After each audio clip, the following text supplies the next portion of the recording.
यह दर्द भरी कहानी है एक लड़की की, या फिर यूँ कहूँ तो भी गलत नहीं होगा कि यह कहानी है एक बदनसीब लड़की की। वैसे इस दुनिया में लड़की होना ही जीवन को काफ़ी कठिन बना देता है, और जब आप दिखने में अच्छे ना हों, पढ़ाई लिखाई में भी अच्छे ना हों, तब सोचिए कठिनाई का लेवल क्या होता होगा। दीप्ति बचपन से ही पढ़ाई लिखाई में कमज़ोर थी। रंग उसका सांवला था, नाक नक्शा भी बाकी लड़कियों की तुलना में इतना खास नहीं था। ऊपर से भगवान ने दांतों की बनावट भी टेढ़ी मेढ़ी दी थी। जब दीप्ति छोटी थी तो बचपन में स्कूल के बच्चे चिढ़ाते, बड़ी हुई तो मोहल्ले के लोग उसे देखकर मुंह फेर लिया करते। कोई भी उसका दोस्त बनने के लिए तैयार नहीं था।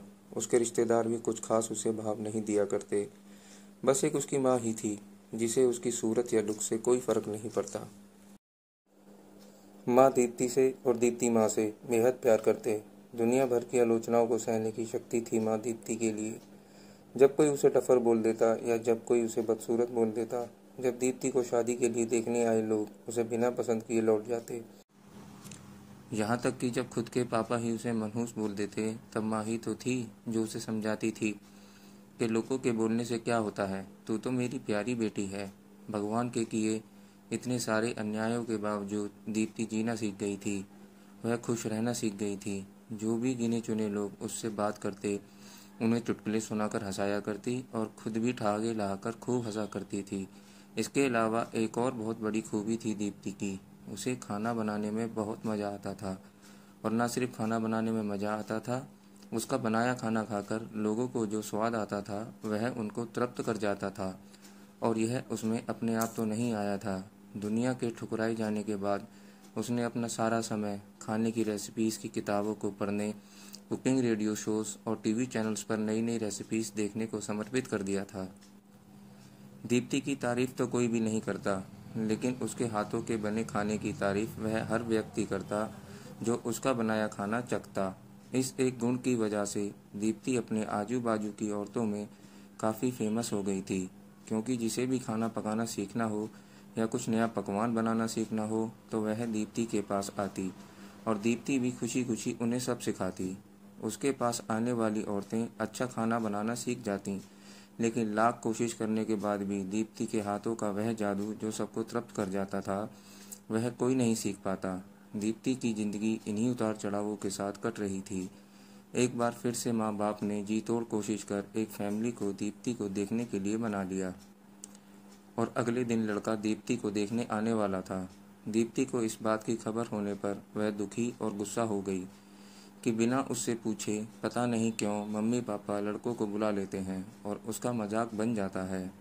माँ ने दीप्ति को समझाया कि ऐसा ही होता है, कोई भी बेटी अपनी माँ बाप के यहाँ हमेशा नहीं रह सकती, उसे एक दिन शादी करके जाना ही पड़ता है। अगले दिन दीप्ति सुबह सुबह ही लड़के वालों के आने से पहले ही सज संवर कर कहीं निकल जाती है। उस दिन लड़के वाले घर आकर माँ बाप को बहुत खरी खोटी सुनाते हैं। वैसे भी पापा को दीप्ति पर हमेशा ही गुस्सा रहता था, लेकिन उसकी इस हरकत ने उनको गुस्से से पागल कर दिया। उस दिन पापा ने दीप्ति को सारा गुस्सा माँ पर उतार दिया, यह कहकर कि एक मनहूस बेटी को जन्म देकर भी तुम्हारा मन नहीं भरा था, इसलिए उसको लाड़ प्यार देकर सर पर बैठा लिया है। हमेशा अपनी बेटी के बारे में गलत बोलने वालों से नाराज रहने वाली माँ आज खुद दीप्ति से नाराज हो गई थी, और वह अब दीप्ति के घर वापस आने की बेसब्री से राह देख रही थी ताकि अपना गुस्सा उस पर उतार सके। सूरज ढलने से पहले दीप्ति घर लौट आई। उसके चेहरे पर एक अजीब सी खुशी थी। हाथों में एक चेक था और एक सर्टिफिकेट भी। दीप्ति माँ से कुछ कहना चाहती थी, लेकिन इससे पहले कि दीप्ति अपने मुंह से एक भी शब्द कह पाती, माँ ने उसे खरी खोटी सुनाना शुरू कर दिया। गुस्से में माँ बोलते बोलते इतना कुछ भूल गई कि दीप्ति ने कभी अपने सपने में भी नहीं सोचा था। माँ ने कहा, बाकी सब लोग सही थे, तुम सचमुच में मनहूस हो, तुम्हारी वजह से हर कोई परेशान है। अच्छा होता जो तुम पैदा होते ही मर जाती, यह दिन तो नहीं देखना पड़ता हमें। गुस्से में बड़बड़ाती और सब्जियां काट रही माँ ने एक बार भी दीप्ति की तरफ नहीं देखा।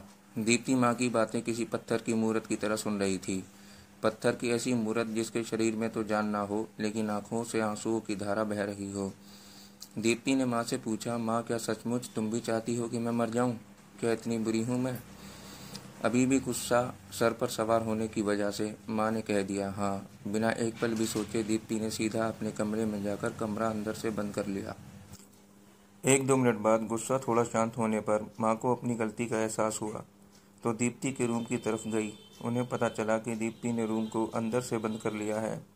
गुस्से में कुछ कर न ले, इसलिए माँ ने तुरंत पापा को इस बात की खबर दी। दोनों ने काफ़ी दरवाज़ा खोलने की कोशिश की, लेकिन जब नाकामयाब रहे तो दरवाज़ा तोड़ दिया। अपने स्कार्फ से फांसी का फंदा तैयार कर दीप्ति पंखे से लटक रही थी। ज़्यादा वक्त नहीं हुआ था, वह सिर्फ बेहोश हुई थी। माँ पापा ने तुरंत उसे पंखे से अलग किया और बेड पर लेटाया। पापा ने तुरंत डॉक्टर को फ़ोन किया। तब माँ का ध्यान बेहोश पड़ी दीप्ति के हाथ में पकड़ी एक चिट्ठी और पास ही में पड़े 5 लाख के चेक और 5 स्टार होटल में शेफ की नौकरी के लिए कन्फर्मेशन लेटर पर पड़ी, जो दीप्ति अपने साथ लाई थी। माँ और पापा ने वह चिट्ठी खोलकर पढ़ी, जो उसने अभी अभी लिखी थी। चिट्ठी कुछ इस प्रकार थी। मम्मी और पापा, मैं जानती हूँ मेरे जन्म से लेकर आज के दिन तक मैंने ऐसा कुछ भी नहीं किया है जिस पर आप गर्व कर सकें, लेकिन मैं आपको बताना चाहती थी कि आज मैं खाना पकाने के नेशनल लेवल कंपटीशन को जीत चुकी हूँ और यह 5 लाख का चेक मुझे प्रथम स्थान आने के लिए मिला है। जजिस को मेरा खाना इतना पसंद आया था कि उन्होंने मुझे एक बहुत बड़े होटल में बतौर मास्टर शेफ की नौकरी के लिए कन्फर्मेशन लेटर भी दे दिया। पूरी दुनिया मेरे खिलाफ है, मुझे इस बात का कभी भी फ़र्क नहीं पड़ा और ना ही बाबूजी की कड़वी बातें मैंने अपने दिल पर लीं, क्योंकि मैं जानती थी बाहर से सख्त दिखते मेरे बाबूजी अंदर से तो मुझे प्यार ही करते थे। प्यार न करते होते तो बिना मांगे मुझे कपड़े, मिठाइयाँ, पटाखे, मेरी पसंद की हर चीज़ सब ना ला कर देते। माँ के प्यार को कोई क्या बयां कर सकता है। मेरी माँ मेरे लिए मेरी सारी दुनिया थी। जब माँ मेरे साथ होती तो मुझे किसी बात की परवाह नहीं होती थी। मेरी माँ मेरे साथ थी, इसलिए मुझे किसी और की ज़रूरत नहीं थी। मेरी माँ मेरे साथ नहीं है तो मेरी दुनिया मेरे साथ नहीं है, इसलिए मैं आज दुनिया को ही अलविदा कहकर जा रही हूँ। मैं जानती हूँ आपने कभी ना कभी भगवान से यह दुआ ज़रूर मांगी होगी कि अगले जन्म में मेरे जैसी औलाद ना मिले, लेकिन मैं हमेशा यही प्रार्थना करती थी कि अगले जन्म में तो क्या मेरे हर जन्म में मुझे आप जैसे ही माता पिता मिले, और आज भी यही प्रार्थना करके उसी भगवान के पास जा रही हूँ। चिट्ठी पढ़ते पढ़ते माँ और पापा सर से पांव तक पछतावे में डूब गए और बेहोश पड़ी दीप्ति के सिर पर हाथ फेरते हुए फूट फूट कर रोने लगे। दोस्तों, पूरी कहानी सुनने के लिए धन्यवाद। मैं जानता हूँ यह कहानी आपके दिल को छू गई है। मैं उम्मीद कर सकता हूँ कि अब आप जाने अनजाने में किसी भी व्यक्ति का उसके बाहरी लुक्स की वजह से दिल नहीं दुखाएंगे। धन्यवाद। कहानी अच्छी लगी हो तो लाइक करें, सब्सक्राइब करें और अपने दोस्तों के साथ शेयर करें।